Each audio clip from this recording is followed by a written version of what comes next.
ఈ మాత్రం సౌందర్యానికి ఇంత దాసుడు అయిపోయావే, ఇంతకన్నా లోకోత్తరమైన సౌందర్యాన్ని చూస్తే ఇంకేమైపోతావో.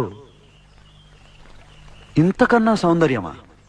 ఉండదు కాక ఉండదు. అరే ఉందనుకో ఏం చేస్తావు అంటున్నాను. అరే అనుకోవడానికి ఆస్కారమే లేదు అంటున్నా. అరే ఒకవేళ ఉంటే ఏం చేస్తావు అంటున్నాను.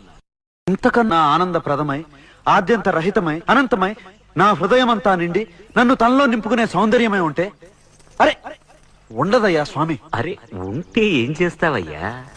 ఆ సౌందర్యానికే దాసోహం అంటాను. అయితేరా చూపిస్తాను. పద చూస్తాను.